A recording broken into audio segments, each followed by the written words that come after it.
Estudio número 10. ¿Quién busca a quién? En medio de una terrible crisis, Margarita se encontraba. Y por mucho que se afanaba, Margarita nada solucionaba. Un día, mientras caminaba, a Isabela se encontró. Y en un acto desesperado, su historia le compartió. Isabela, muy paciente, la escuchó. Y como buena cristiana, de Jesucristo le habló. Él poder tiene para ayudarte y sobre sus hombros cargarte, no solo de la crisis sacarte, sino que también quiere amarte. Margarita sintió que algo en su corazón sucedía. Dijo, eso quiero para mi vida. Así que su plan elaboró. Orar, leer la Biblia. A la iglesia iría. Buscar de Jesucristo. Eso seguro cambiaría su vida. Quizá en algún momento has sido Margarita, angustiada, enferma, sin norte, perdida. Y alguien te habló de Dios y pensaste, claro, ¿por qué no? Creo que es tiempo de buscar de Dios. O quizá no tenías problemas, una vida relativamente estable, pero alguien te habló de Dios y dijiste, claro, ¿por qué no? Es tiempo de buscar de Dios. O simplemente leíste una cita bíblica en algún lugar, viste una película, escuchaste una canción o simplemente una mañana despertaste pensando, ¿por qué no? Es tiempo de buscar de Dios. Fuere cual fuere la situación, tú decidiste que era tiempo de buscar de Dios. ¿Te identificas con esto? Querida, lo lamento. Tú no buscaste a Dios. No lo digo yo. Mira Romanos 3:11. No hay quien busque a Dios. Y Romano 10:20, que dice, fui hallado por los que no me buscaban, me manifesté a los que no preguntaban por mí. Como sé que este estudio va a romper tus esquemas, permíteme utilizar otra metáfora. Piensa en un niño de 3 años y su padre. Están jugando en un jardín. El padre se oculta para que el niño lo encuentre, pero tiene 3 años. No tiene la capacidad de hallar a su papá si su papá no le atrae a él. Entonces, papá hace ruidos, mueve los arbustos, susurra su nombre, y el niño, motivado e impulsado por esto, encuentra a papá, con gran sonrisa y satisfacción de haber buscado y haber hallado a su padre. El niño cree que él buscó a su padre, pero el padre sabe que se dejó encontrar y que hizo todo para atraerlo a él. Similar pasa cuando tenemos nuestro encuentro con Dios. Estamos convencidas, como lo está Margarita y el niño de 3 años, que el plan de búsqueda ha funcionado. Yo busqué de Dios, me dispuse a hacerlo y lo he encontrado. En otros estudios hemos dicho cómo se dio la entrada del pecado al mundo. Y sabemos que desde la caída de Adán y Eva en el Edén, todas las personas nacemos con esta herencia de pecado. Si no, no lo dijera en Salmos 51:5, donde dice, pues soy pecador de nacimiento, así es desde el momento que me concibió mi madre. Te invito a que prestes mucha atención. Vamos a mirar de manera sencilla algunos efectos de la caída de Adán y Eva, efectos que se reflejan en cada persona antes de conocer a Dios. Primero, un efecto de la caída de Adán y Eva es el entendimiento entenebrecido. Efesios 4:18. Otro efecto es el corazón endurecido como de piedra. Ezequiel 11:19. Otro efecto, voluntad esclavizada al pecado y al diablo. Segunda de Timoteos 26. Un corazón engañoso y perverso. Jeremías 19:9. Gálatas 5:16, donde pudimos conocer en un estudio pasado cuáles son las obras de la carne y todo lo que la carne desea: idolatría, celos, iras, etc. Con todas estas citas que te acabo de mencionar, confío que las hayas buscado, colocando pausa, leyéndolas y revisándolas, queda claro cómo es el hombre natural. Y recuerda que el hombre natural es ese que no cree en Jesús, que no ha sido regenerado. Mira lo que dice 1 Corintios 2:14 de este hombre natural. Dice: el hombre natural no acepta las cosas del Espíritu, porque para él son necedad, y no las puede entender, porque se disciernen espiritualmente. Nota que no dice que no quiere entender o que no le interesa entender, sino que dice que no puede entender. Y no puede porque el Espíritu Santo no ha venido a morar en él. Querida, tras la caída en el Edén, todos o todas las facultades del hombre quedaron teñidas por el pecado. Intelecto, razón, pensamiento. La voluntad del hombre quedó esclava del mal. Y por todo esto, cuanto he expuesto hasta aquí, es la razón por la que el hombre no puede buscar a Dios. El hombre no tiene la capacidad de elegir a Dios. Cuando de elegir se trata, él siempre se decantará por su carne y elegirá el mal. Si aún no terminas de convencerte que tú no buscaste a Dios, déjame darte un par de citas más.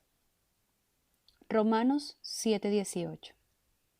En mi carne no habita nada bueno, porque el querer está presente en mí, pero el hacer el bien no.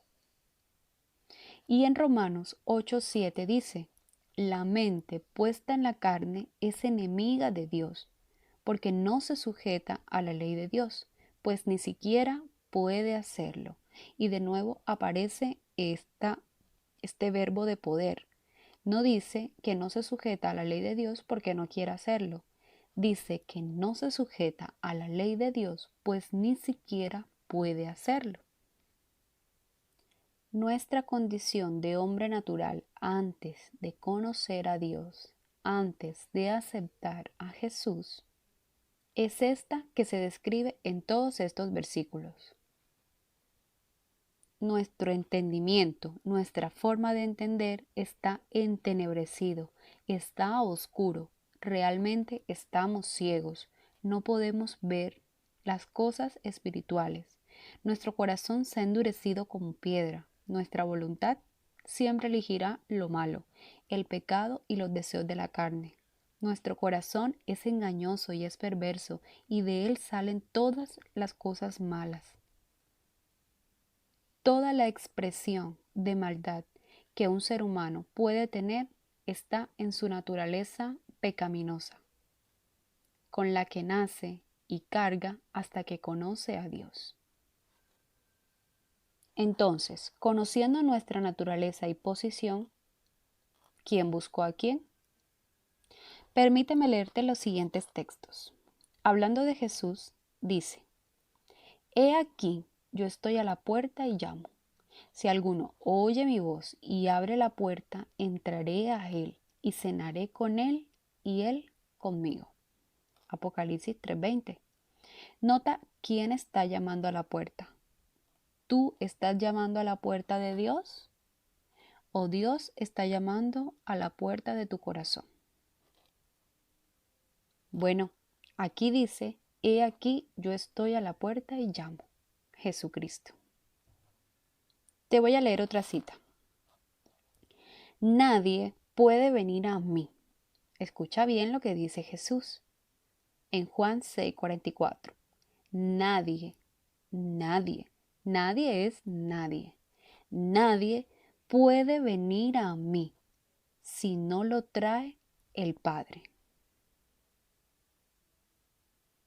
Nosotros amamos porque Él nos amó primero, dice Primera de Juan 4:19. Otro texto que nos revela que no somos nosotros quien amamos a Dios, sino que Él nos amó primero a nosotros.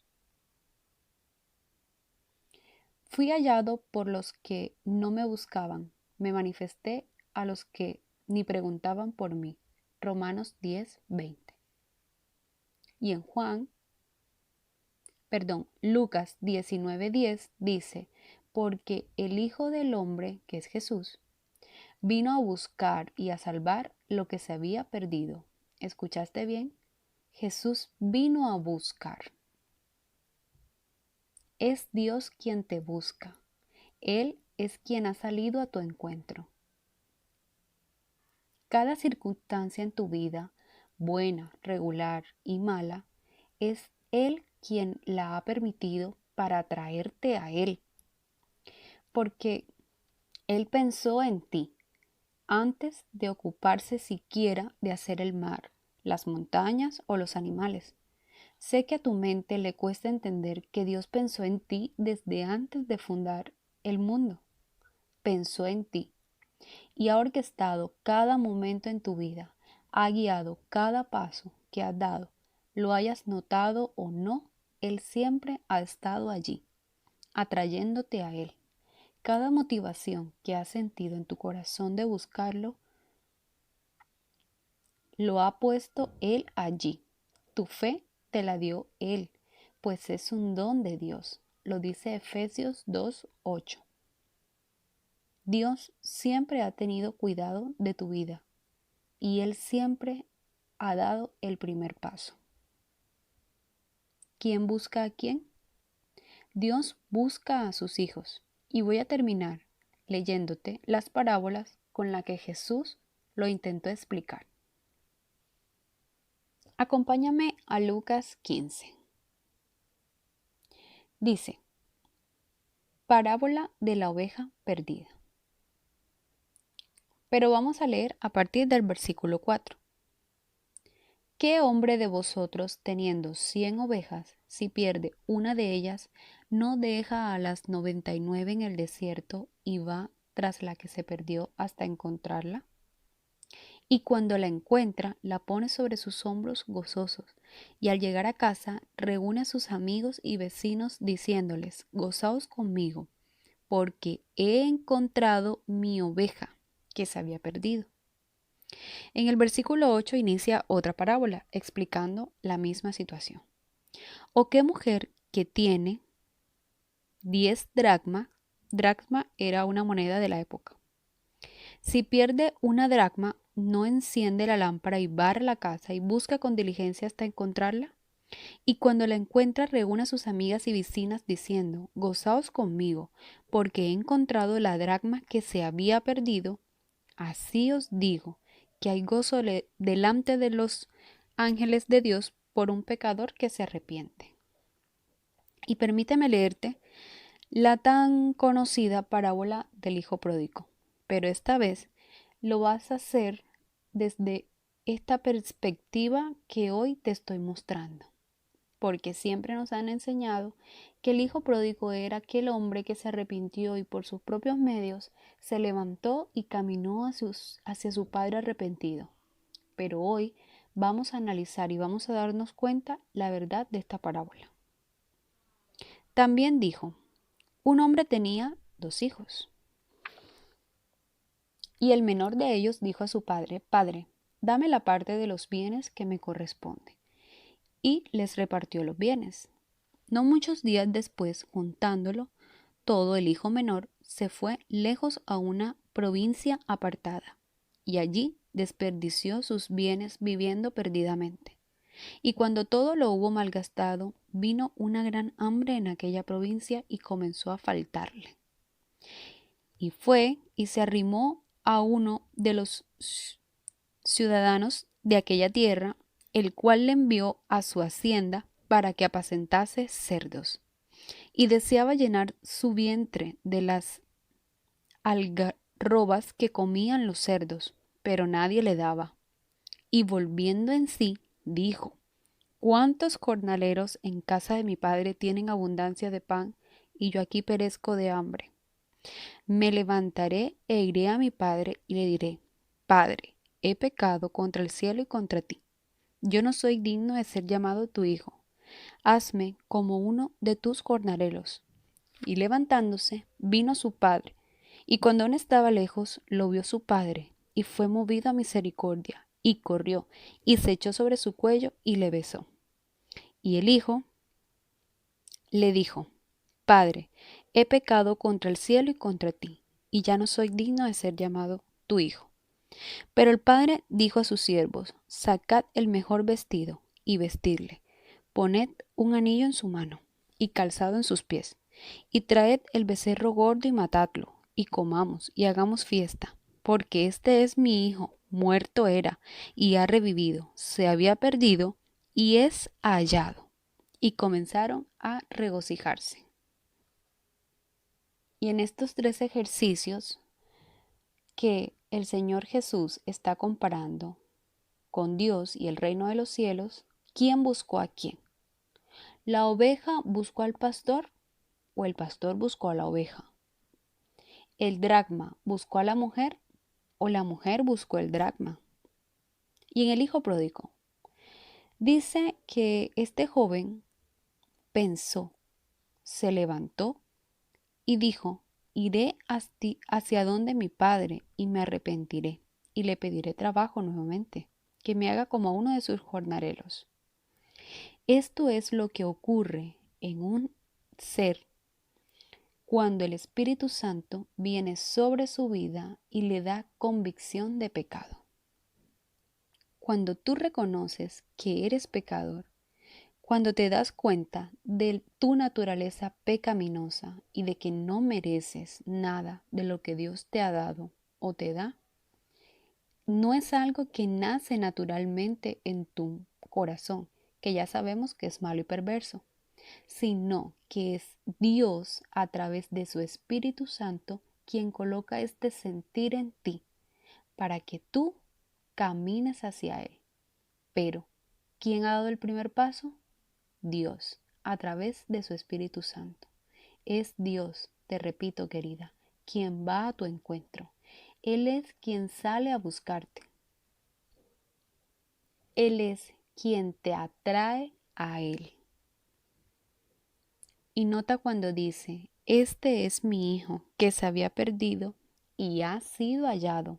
No dice: Mi hijo ha regresado, mi hijo ha venido a mí, mi hijo me ha buscado o mi hijo ha llegado. Dice: ha sido hallado. Hemos sido halladas por Dios. No estás escuchando este estudio porque sí. Lo estás haciendo porque Dios, en su voluntad y en su soberanía, te ha atraído hacia Él, te ha atraído y seducido para que escuches su palabra, para hacerte renacer, para convertirte en una hija suya. Estás en sus planes, estabas en sus planes desde antes de que fundase los mares o la tierra. Es maravilloso conocer esta verdad, querida. Saber que Dios sale a tu búsqueda y sale a tu encuentro. Tengo un deber para ti.